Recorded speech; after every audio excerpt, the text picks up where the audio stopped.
Lorsque vous rencontrez un vrai chrétien dans ce monde, vous le reconnaissez avant même qu'il ne vous soit présenté. Ce ne sera pas par la forme de son visage, ni en vérité par aucune forme extérieure. Mais il n'est jamais nécessaire qu'on vous le présente en vous disant « c'est un chrétien ». Vous entrez en sa présence. Et il y a toujours en lui ou en elle quelque chose de différent. Ensuite, lorsque vous commencez à parler, vous savez avoir rencontré quelqu'un de votre propre race.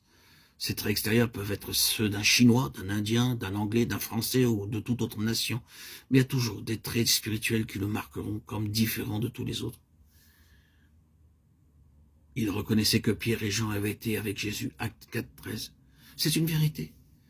Mais il nous faut garder très saintement cette vérité. Il y a beaucoup de personnes qui portent le nom de Christ et qui ne peuvent être distinguées du monde. Cependant, notre point est celui-ci.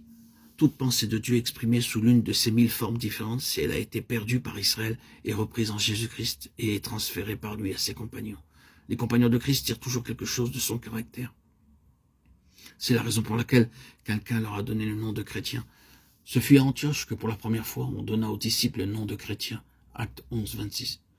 Il y a une vérité très grande dans ce dont nous parlons dans ces chapitres. Israël avait été appelé à être l'instrument de Dieu pour apporter sa lumière dans ce monde. Il avait levé ce peuple pour être une lumière pour toutes les nations.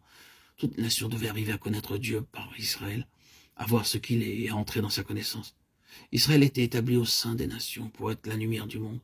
Dieu désirait se refléter sur cette terre par Israël. Dieu voulait se refléter sur cette terre par Israël et il voulait que sa lumière tombe sur Israël comme un miroir pour se refléter ensuite d'Israël et éclairer toutes les nations. Il y a eu des moments où cela se réalisa dans une certaine mesure. Mais quelle tragédie est devenue Israël à cet égard. Le moment arriva où Dieu fut voilé par Israël au lieu d'être révélé. Israël devint une terrible contradiction de Dieu. Lorsque nous prenons nos évangiles et que nous y lisons toutes ces discussions qui ont lieu entre Jésus et les chefs d'Israël et tout ce qu'il y avait en eux qui étaient les chefs juifs, la manière dont ils se conduisaient, la manière dont ils parlaient, l'esprit qu'ils manifestaient, nous disons « Ah oui, si Dieu était cela, je ne voudrais pas être lié à lui. » Ce peuple est une terrible contrefaçon de Dieu. Et c'est la raison pour laquelle Dieu mit Israël de côté. Mais à cet égard, il n'a pas abandonné sa pensée. C'est à ce moment où Israël allait être rejeté que le Fils de Dieu vint dans ce monde.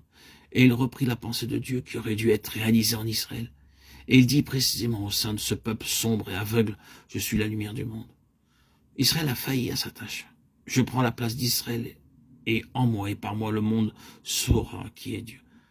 Pendant que je suis dans le monde, je suis la lumière du monde. Celui qui me suit ne marchera pas dans les ténèbres, mais il aura la lumière de la vie. Jean 8, 11.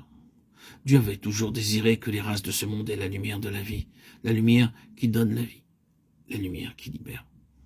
Si donc le Fils vous affranchit, vous serez réellement libre. Jean 8, 36. Comment le Fils nous affranchit-il? Vous connaîtrez la vérité, et la vérité vous affranchira. Jean 8, 32. Je suis la lumière du monde, et l'effet de la lumière est d'affranchir les hommes.